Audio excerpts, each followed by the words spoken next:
Ho sentito dire che ci sono altri mondi abitati. I've heard that there are other worlds that are inhabited. E Padre Pio rispose: And Padre Pio answered, e che vorresti che solo noi, in questo piccolo pianeta che è il nostro mondo, amassimo Dio, ma ci saranno tanti altri mondi nei quali ameranno il Signore. Would you believe that it would just be our tiny world that would be giving glory to God? There has to be many more worlds, many more planets that exist with inhabitants that would be giving glory to God. It is not just us. If I told you that, the very nature of the moon and Mars and most of the planets in the solar system is being kept from you for specific reasons, to make you think that you're completely alone and that these planets can't be colonized. Back in the 50s, the big question was, do they come from Mars or do they come from Venus?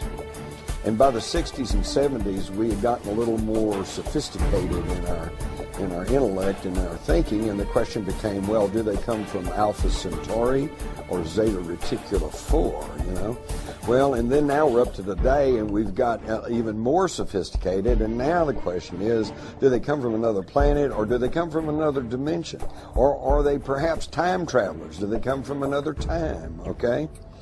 And in my study of all of this, I have kind of come to the conclusion that the answer is yes. The more you know about this field, it becomes almost paralyzing, because the more you know, the less you know. The more you know and the more open-minded you are about this, the more you realize that every answer you find just leads to a thousand more questions. Vast sums of money are being siphoned through these different agencies into the coffers of the CIA, which then forwards this money on to the DOD, and this money is funneled through the DOD and goes into the black projects which the DOD has direct oversight over. So the CIA is kind of like the bagman. It collects the money, it goes to the Department of Defense that actually administers how this money is going to be spent on different black projects. So the size, how much are we talking about? I think the best indication for just how much we're talking about here are the auditing irregularities that the Inspector General of the Department of Defense has himself identified. He identified in 3 years, it was 1998, 1999 and the year 2000. In those 3 years, we identified on average $1.7 trillion could not be accounted for in the Department of Defense budget. In other words, this was money that was being moved around in ways that could not be accounted for. And I think what that indicates is the true size of the black budget. We're looking at an infrastructure that is funded by as much as $1.7 trillion a year. Now, when you consider that the whole Department of Defense budget officially is just over $400 billion, we're talking about a vast infrastructure that is 4 times greater than the entire Department of Defense budget. As Jack Nicholson would say, you can't handle the truth. Is it possible that ancient and secret societies exist that have always had the real but hidden information? And have they, as a result of their ongoing familial knowledge, been manipulating and governing virtually all countries down through the centuries? Researchers point to the Illuminati and the power elite and their use of propaganda as carried by the mainstream media. Many believe that these powerful few actually control almost all information by implanting false knowledge and beliefs into our human collective reality. Essentially everything that you would want to know has been covered up. From the electrogenetic magnificence of your DNA being a spiritual antenna to the Creator, to the most amazing Pythagorean mystery school mathematics that is essentially freeing to humanity, in essence also very, very clear that everything in our world is a divine creation, and as the math is the expressive tool of the Creator for creationism. The United States government, the leader of the free world, is totally controlled by a wealthy oligarchy, a small handful of people that are just super rich. Most of them are not even in government, but they tell the government what to do. These are the people who are behind the UFO secrecy. They don't care if you know there's ETs out there. But if you know there's ETs out there, then you will know that there is alternative technology. And this could upset their monopolies over energy, fuel, transportation, communications, pharmaceuticals. And that's what they don't want. After all, who would continue to pay all these ever-increasing prices for gasoline that's polluting the air, choking us all, killing our kids? Why would we do that if we knew beyond any shadow of a doubt that there was non-polluting energy sources out there? This is what it's all about. It comes back to the old journalistic adage, follow the money. Everything has been covered up. The toxicities of the pharmaceuticals. You're not learning the truth about vaccinations. You're not learning the truth about various medications. The pharmaceutical industrialists, which I prefer to call the military, medical, petrochemical, pharmaceutical cartel, essentially has control of the media, the mainstream media, and so it has control over the mass mind. And as a result of those powers that they assert, people are not given factual information upon which to make informed decisions. They're given propaganda, and as a result, the choices that people are making are genocidal. And I say genocidal with a strict definition, meaning the mass killing of people for economic, political, and or ideological reasons. And those pharmaceutical industrialists are intimately connected to those people who wish to control populations. They've published the literature, what their intent is, not only how best to control populations, why populations need to be controlled, but ultimately affecting the technologies that are in place to do just that. Currently, 50% reduction in general of the planet's population that has been targeted for elimination. The disclosure project is oriented towards putting together credible government documents and these witnesses so that there is an undeniable case made that this is real and not fictitious. It started really in early 1990s, and after I had briefed the President Clinton's first CIA director on this problem, it was made very clear to me that the executive branch of the U.S. government did not want to do this because, I'm quoting, the President was concerned he would end up like Jack Kennedy. I'm not kidding. That was said to me by President Clinton's closest friend. Could it be that much of what we believe is illusion? Is it possible that the history of human civilization is not as we have been told? Have we as people been purposefully dumbed down? And have our governments only served to strengthen the bonds that bind us to our ignorance, not only of our past, but of our present and potential future?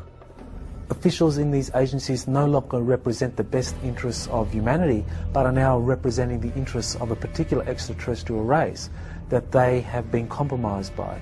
So we pay a heavy price if we don't make this open, if we don't bring in transparency and accountability into this whole process. It means that we don't know whether or not those that are behind the policies are actually implementing these policies for the best interest of humanity, which is what they claim, or for the best interest of a particular extraterrestrial race. Some of the questions that we must ask include, are there bases on our moon? Are there structures and life forms on Mars and many of the other local planets? Have our governments made deals and treaties with other life forms that affect the future of all of us on planet Earth?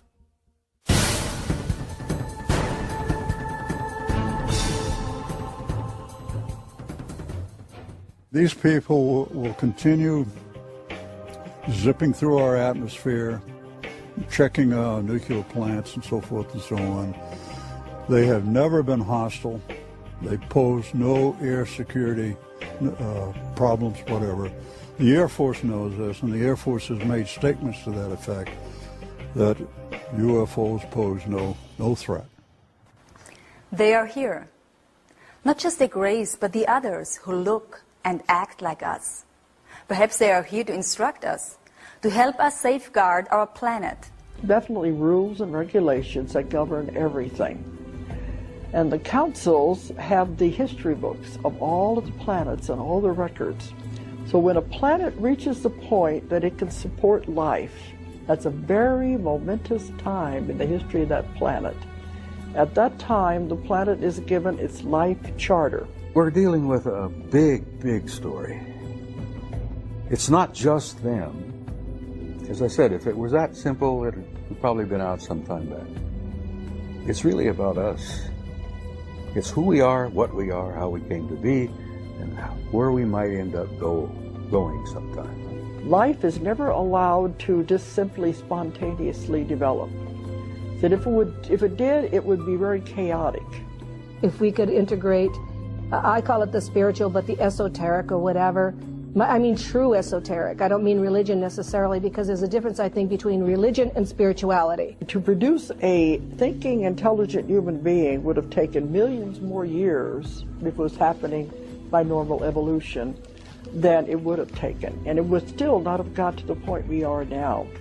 They create life on other planets because this is the way they were created, by what they call the archaic ones. The ones from the very beginning have been doing this forever.